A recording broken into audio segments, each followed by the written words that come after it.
the leaders of Itsekiri communities where the Trans-Forcados Pipeline passes through say the surveillance contractor Pipeline Infrastructure Nigeria Limited has been doing an excellent job since 2019 as the pipeline runs at a maximum terminal recovery factor of 95%. The Itsekiri pipeline surveillance stakeholders during a press conference in Warri frowned at the call by a faceless group that the company is incompetent. Ikinamechi reports.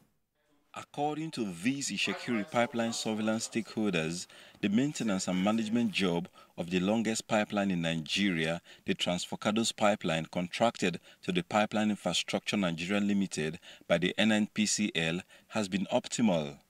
They expressed shock by the campaign of calumny against the company and the revered ruler, the Olu of Warri, by some people.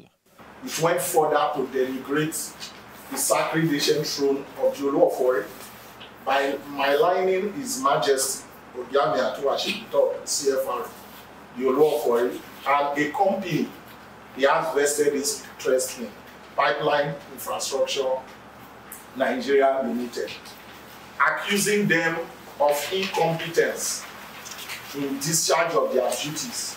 It will interest us to know that OMS is the pioneer maritime security company in Nigeria and has been in operations since 2008. It was in charge of offshore facilities, FPSOs, platforms, rigs, and other offshore assets, with rare display of tenacity, efficiency, and rare camaraderie. They improved the terminal recovery factor of the TFP from 35% to between 90% to 100%. For these leaders of Itsekiri communities on the Trans-Forcados Pipeline, they want the Nigerian National Petroleum Company Limited, who contracted the surveillance contract to the company, to clarify any misinformation concerning it. We implore the public to be wary of those who peddle falsehoods and unsubstantiated allegations. We also call on the Nigerian National Petroleum Company Limited to speak up and clarify the situation to the public. It is crucial that we separate facts from fiction and ensure that the truths prevail. These stakeholders are also unhappy with the attack on the integrity of the Executive Vice President upstream of the NNPCL, Orishameyiwa Eyesan, over the renewal of the pipeline surveillance contracts. Ikinamechi, TVC News, Warri.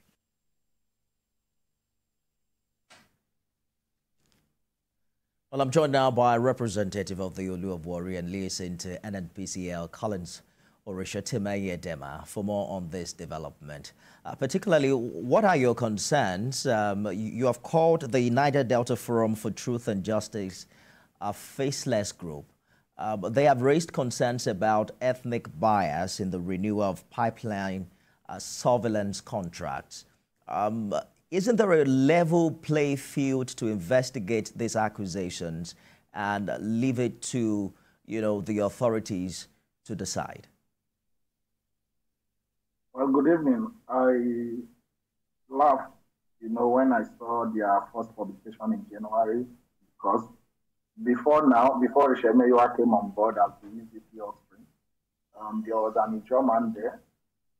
The German was in charge when an German was also the Minister of State for Petroleum, and pipeline surveillance contract was awarded to Tansita and Maton Engineering. Maton Engineering is owned by an German. Tansita is also owned by an German. The Niger Delta Forum for Truth and Justice did not see ethnic bias then. And like I said, it's laughable because I believe the NMC, especially as it is right now, after being unbonded and put as a private public company, I believe it is even more transparent now than it should have been as at that time. But like it has been when Delta State was created and since, of course, the return to democracy, the Itsekiri people of the Niger Delta have haunted, which haunted, traumatized. Our homeland has almost been taken away